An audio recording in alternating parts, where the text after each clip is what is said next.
मैंने अपनी टीम को निर्देशित किया गया कि जो भी इनके इनपुट मिला है उस पर आवश्यक कार्रवाई करने के लिए, जो भी समस्या है उसका जल्द से जल्द निराकरण करने के लिए हम लोग 3 शिफ्ट में प्रातः गश्ती, संध्या गश्ती और रात्रि गश्ती भी निकालते रहते हैं। इसके अलावा अभी अभया ब्रिगेड का भी हम लोगों ने गठन किया है, जो कि विद्यालयों में, कोचिंग सेंटर में जाके छात्रों के बीच में बिना सूचना बिना प्रोटोकॉल की कोई खास भनक दिए अचानक सुल्तानगंज थाना पहुंच गए भागलपुर के सीनियर एसएसपी हृदयकांत, और बस इतना सुनते ही थाना परिसर में मच गया हड़कंप। क्यूआरटी से लेकर मुंसिर तक सबके चेहरों पर टेंशन साफ दिखने लगी। दरअसल पुलिस मुख्यालय की ओर से पूरे बिहार के सभी जिलों में एसपी और एसएसपी को सख्त निर्देश दिए गए हैं। आदेश साफ है, थाने का खुद निरीक्षण कीजिए, लंबित केसों की समीक्षा कीजिए, पेंडिंग मामलों का जल्द से जल्द निपटारा कीजिए। इसी कड़ी में 2015 बैच के आईपीएस भागलपुर के सीनियर एसएसपी हृदयकांत अचानक सुल्तानगंज थाना पहुंच गए। पहले लंबित मामलों की फाइलें खंगाली गई, फिर शुरू हुआ आम जनता के बीच सीधा संवाद। भागलपुर न्यूज नेटवर्क की इस खास रिपोर्ट में आज बात उस तस्वीर की जो भागलपुर पुलिस की बदलती कार्यशैली और जमीनी सक्रियता को साफ साफ दिखाती है। अचानक बिना किसी पूर्व सूचना के जिले के सीनियर एसएसपी खुद थाना परिसर में पहुंच गए तो सिस्टम की धड़कनें तेज होने लगी। सबके चेहरों पर ये सवाल दिख रहा था कि अचानक इतनी सुबह सुबह बॉस खुद मैदान में कैसे आ गए। हालांकि ये तो इस अधिकारी की सबसे बड़ी पहचान बनती जा रही है, कुर्सी पर बैठकर फाइल देखने की बजाय सीधे जमीन पर उतरकर हालात को खुद अपनी आंखों से देखने की आदत। थाना परिसर में दाखिल होते ही एसएसपी ने औपचारिकता में वक्त जाया नहीं किया। लंबित मामलों की फाइलें निकलवाई, पेंडिंग केसों की लिस्ट मंगाई गई और एक एक केस पर बारीकी से सवाल जवाब शुरू हो गया। किस मुकदमे में चार्जशीट क्यों लेट है, किस शिकायत पर अब तक कार्यवाही क्यों नहीं हुई, किन मामलों में सिर्फ कागज पर कार्यवाही दिख रही और जमीन पर कुछ नहीं। हृदयकांत का तेवर साफ था कि ढिलाई अब बर्दाश्त नहीं होगी। उनकी मौजूदगी ने ये मैसेज दिया कि थाने की 4 दीवारी के भीतर अब जवाबदेही सिर्फ कागज पर नहीं, अफसरों की आंखों के सामने तय होगी। निरीक्षण के बाद जो तस्वीरें सामने आई वो और भी दिलचस्प रही। आप सभी से अलग अलग थानों में जाकर के जनसभा आयोजित करेंगे। कहीं बहुत दूर, क्योंकि कार्यालय थानों से दूर भी होता है, कभी कभार आप लोग जाते हैं, बड़ी पदाधिकारी जब दूरी हैं वो लोग समय की व्यस्तता के कारण आप लोगों से नहीं मिल पाते, तो आप लोग यहाँ पर भी अपनी समस्याओं को बताएं। समाज को और कैसे मजबूत बनाया जाए उसके सिलसिले में बातचीत किया जाए। तो इसी कड़ी में आज यहाँ पे मैं आपके बीच में उपस्थित हूँ।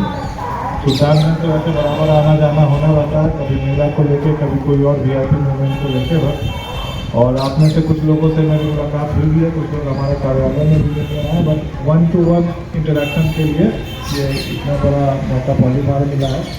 तो आप सभी से यही निवेदन है कि जो भी आपकी इश्यूज हो, कुछ समस्याएँ हो, कुछ सुझाव हो, चाहे वो ट्रैफिक को लेके हो या साइबर क्राइम को लेके हो, या मान लीजिए आपका कोई मोहल्ला टोला में कुछ नशे के है या कुछ असामाजिक तत्व लोग मौजूद है, हमारी माँ बहनें कहीं। वो कहते हैं ना, जब जिला कमान संभालने वाला अधिकारी खुद थाने में बैठकर लोगों की समस्याएं सुनता है, अधीनस्थों को मौके पर ही निर्देश देता है और हर शिकायत को गंभीरता से लेता है तो संदेश बहुत दूर तक जाता है। जी हां, अफसरों और कर्मियों को भी समझ आ जाता है कि अब ऊपर से सिर्फ मीटिंग और रिव्यू नहीं बल्कि सीधा मौके पर आकर हिसाब किताब पूछा जाएगा। ऐसे समय में जब आम लोग अक्सर सिस्टम से निराश दिखाई देते हैं, इस तरह की पहल उम्मीद की एक नई रोशनी उनके लिए लेकर आती है। हृदयकांत जैसे अधिकारी ने ये साबित कर दिया कि अगर नियत साफ हो और काम करने का अंदाज जमीनी हो तो वही थाना, वही पुलिस लाइन, वही स्टाफ भी अलग नजर आने लगता है। सुल्तानगंज थाना परिसर में हुआ ये जनसंवाद सिर्फ एक दिन का कार्यक्रम नहीं बल्कि एक संदेश है कि पुलिस अगर चाहे तो डर की जगह भरोसे की पहचान भी बन सकती है। फिलहाल के लिए इतना ही।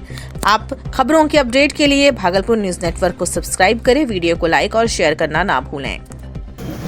क्या आज यहाँ सुल्तानगंज थाना पर आके यहाँ पे लंबित कांडों की समीक्षा भी की गई और अभी शाम में यहाँ पे सुल्तानगंज की प्रबुद्ध जनता के साथ संवाद भी किया गया। इनसे थाना क्षेत्र के संबंधित में जो भी समस्या थी, जो भी सुझाव थी, उनके बारे में सब कुछ काफ़ी सूचनाएं इन्होंने साझा किया है। और मैंने अपनी टीम को निर्देशित किया गया कि जो भी इनके इनपुट मिला है उस पर आवश्यक कार्रवाई करने के लिए, जो भी समस्या है उसका जल्द से जल्द निराकरण करने के लिए। यातायात संबंधित समस्या के बारे में बताया गया। इसके अलावा यहाँ पे नदी में डूबने की घटनाएं होती रहती है, उसके बारे में भी जानकारी दी गई। तो जो भी बिंदुओं पे इनपुट मिला है उस पर आवश्यक कार्रवाई की जाएगी।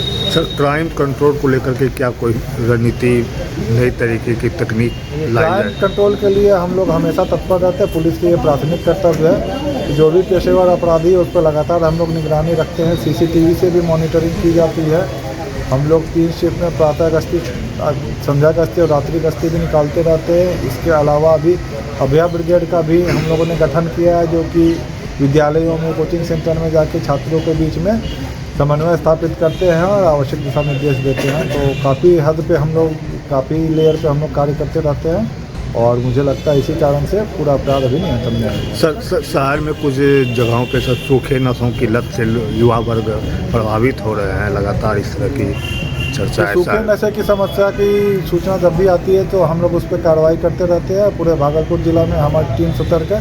यदि आपके पास भी कोई सूचना है तो हमारे पास साझा करें, हम तुरंत उस पर कार्रवाई करेंगे। इस ट्रैफिक व्यवस्था कब तक सुदृढ़ हो पाएगी? ये ट्रैफिक व्यवस्था को अभी यहाँ पे जैसे लोगों ने बताया कि कंस्ट्रक्शन कार्य चल रहा है, उसकी वजह से भी कई जगह सड़कें सक्रिय हो चुकी है। इसके अलावा कुछ जगह पे बल की प्रतिनियुक्ति की जो आवश्यकता है वो भी किया जाएगा।